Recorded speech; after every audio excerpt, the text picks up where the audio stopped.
Well, Idaho is growing up and expanding. Cities like Garden City have spent the last several decades reinventing itself.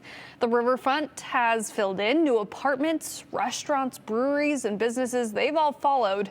But there's also part of Idaho's identity that has been disappearing at the same time. It's mobile home parks. So what happens when one of the valley's cheapest paths to a home disappears?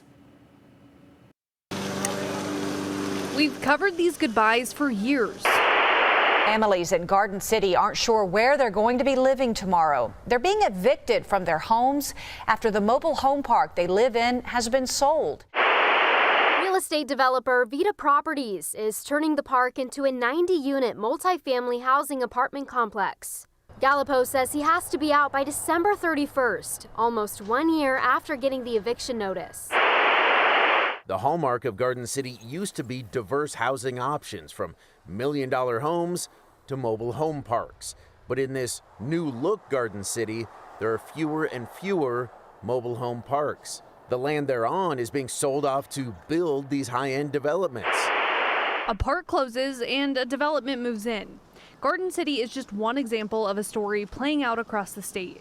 In 2007, Boise State researchers put out this report, Mobile Home Living in Boise, Its Uncertain Future and Alarming Decline.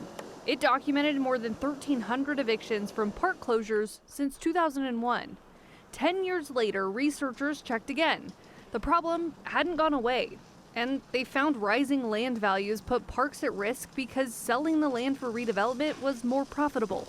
Nearly 20 years later, Vanessa Fry is still studying it. Over a decade now, I've been researching housing and homelessness here in the Treasure Valley and kind of across the state writ large. Vanessa says today, mobile homes are becoming harder and harder to find, which isn't good news because these homes fill a unique gap. They're already affordable without a program or subsidy making them that way. These kids may be very well close to their school, and if they get uprooted, what does that mean for them and their quality of life? And so it's something I think we have to consider. And if change is going to happen, again, how do we make sure that we maintain a certain level of affordability instead of taking all this affordability away, right? You know, if we take it away here, is there someplace else that we can increase affordability, right? Instead of making things just more expensive. She says the problem for many people who live in one, the home is theirs, but the ground isn't.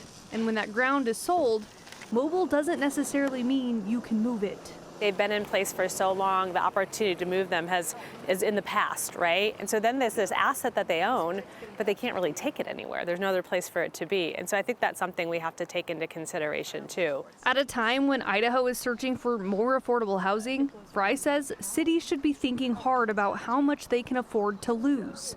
We take away a piece of the puzzle of all the housing opportunities, what goes in its place. What we don't want to go into its place is families falling into homelessness. That's not what we want. We want to prevent that. You know, we want to be able to maintain that level of affordability so we don't lose our community. Boise has been pushing developers toward affordable multifamily housing, including projects that use low-income housing tax credits. Fry says that's only part of the answer. Some people want to live in more of a mobile home park community where they have their own unit. Some might want to be in a condo or an apartment complex. The more opportunities we can give, the better, because then people have choice. So yes, you probably might ask, where are all the mobile homes? Where have they gone? And yes, it is true, they are disappearing. It's a situation that looks bleak, but cities like Boise have been working to take action. We've seen the city buy the land where the mobile home parks sit to maintain the affordable housing there. Fry says part of the ongoing conversation should include the people that are living in these homes. Do they want to collectively buy the land? What can they afford? And to understand where they are coming from. One option that's worked in other states is creating resident-owned communities where mobile home owners form a co-op and then they buy the land beneath their homes together. She says that can protect residents from a future land sale. Well, by the way, in 2006, Idaho's governor at the time, Jim Risch, signed an executive order creating an advisory committee on mobile home parks. That was born out of what we're talking about today, concerns that rising land values would lead mobile home park owners to sell to developers, and thousands of Idahoans who would live in mobile homes who would have to move but not have anywhere to go. Well, now there are groups like the Idaho Manufacturer Housing Association to advocate at the State House. But let's go back 50 years ago when mobile homes were used as a source of affordable housing, and it was making it on the news here at Channel 7 too. Not because they were disappearing. In 1976, business for the manufactured homes was headed in a good direction, as Judy Rooks reports in this 208 redial.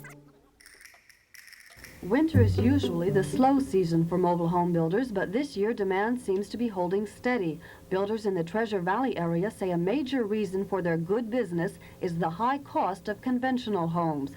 While mobile homes usually sell for under $40,000, many new wooden frame homes cost more than that. Builders also point out the quality of mobile homes has improved, making them more popular. Another good business factor is the fair weather, permitting easy shopping and easy moving and installation of the homes. Builders say young persons with small families and retired persons with no family at home make up the largest share of their market. Judy Rooks, Newsbeat 7.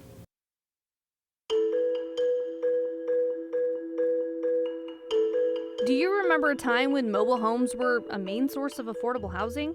Let us know. Text us at 208-321-5614, and we might just share your thoughts and comments at the end of the show.